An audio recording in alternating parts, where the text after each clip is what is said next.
I am California of the past. I am California of the past. I am California of the past.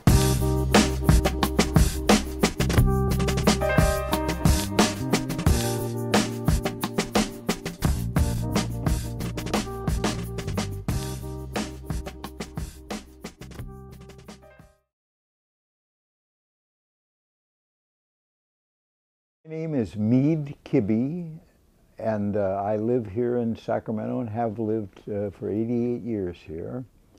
And I went to school here, and then I went to the University of California, entered at the age of 16, and went into Naval ROTC.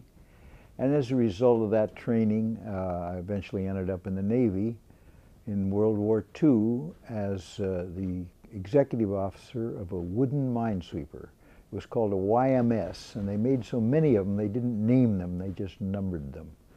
And there were over 500 of them made. And they were 136 feet long, they weighed about 250 tons, and about 25 feet wide. And amazingly, although they were, YMS stood for Yard Minesweeper, and we said it stood for You Might Survive. In fact, these things were sent all over the world, and we were sent on a convoy to England. That trip was just simply ghastly. To be out there with the waves 30, 40 feet high on a 26 wide foot ship, we'd roll 45, 50 degrees day after day. You kind of lived on sardines and saltines, stuff like that. But anyway, we finally got prepared, and it was time for the invasion of Normandy. This boat came by, and amazingly, sitting on the bow of the boat, and it was a boat about, maybe 40, 50 feet long, sitting in the bow was this man, an Army officer, and then as he got closer, we could see it wasn't just an Army officer, it was a general. And when he got closer yet, we could see that it was Eisenhower. And he said to us, "You're going to be the first ones in, and the whole world's behind you." And we kind of agreed with that, but anyway, it was very inspiring. And so the next day, probably 2 o'clock in the morning, something like that, we started out for France. And the waves just got worse and worse. And, this was on the 5th of June, and we suddenly got a radio message, it's just too rough to land, it's put off for a day, keep busy. Well, of course we didn't know what the hell to do. We're out there in the middle of the English Channel. Fortunately it was so rough that no German E-boats could come out after us, and the sky, the clouds were low, and so we were fairly safe, but except that we were just rolling and rolling and waiting. Then about midnight we got the word, go on in, where it was necessary to open the harbor, and then the place was intensely mined. We were told to really press. That was most important to get the mine swept. Sweeping mines is like plowing a field. You try to always stay in the plowed area, and you have your plow working out in the unplowed area. The incentive is even greater to stay in swept water and let your gear work in unswept water. Well, when you're pressing, though, you'll go right up to the edge, and sometimes you make a little error and you get in unswept water, and you hit the mine that you're trying to sweep. And that day, there were 8 of us went out, and as I recollect, by about 4 in the afternoon, there were only 2 of us left. The others had all hit mines or been damaged so much. And suddenly about, and I have to refer here to the exact time, I think it was about 4 o'clock, we hit a snag mine. It was a mine made specifically to catch minesweepers.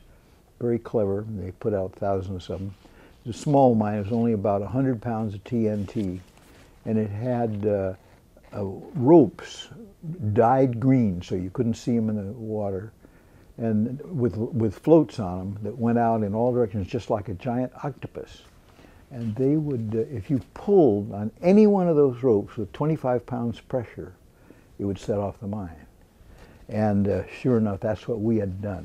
One of those had curved around our bow, we pulled it, and it blew the whole back end of the minesweeper. When I look back, I couldn't believe it. It looked like a cruise ship because it was like a swimming pool in the middle. The side was there, the back was there, and the other side, but in the middle was just a big hole. And so it was obvious we weren't going to last long. You have to be careful of suction. When it goes under, it'll pull you down. So there was an enlisted man sitting next to me, and he said, "What do we do?" And I didn't know what to say, so I said, "Square your hat." We both did that and closed our eyes and took a deep breath. And we went down about that far. The ship was so small it had no suction at all, and just 1 minute we were sitting on it, and the next minute we were just swimming. That was it. From there we went back to, it turned out that of our crew of 36, 9 had been killed, and I have all the names here. Could read those to you. And then those 9 are buried over there. I since went and saw them all in 2 different cemeteries. And then we finally went back to England, and we were sent back to the States on a, just transport vessel. And the sick ones stayed in the hospital. But that was kind of the adventures of getting sunk in front of Cherbourg. Please forget me not of Normandy, how we long to be back in Normandy. In that garden spot of Normandy, room for you and me, little Rosemary. I can't forget the promise that we made to find the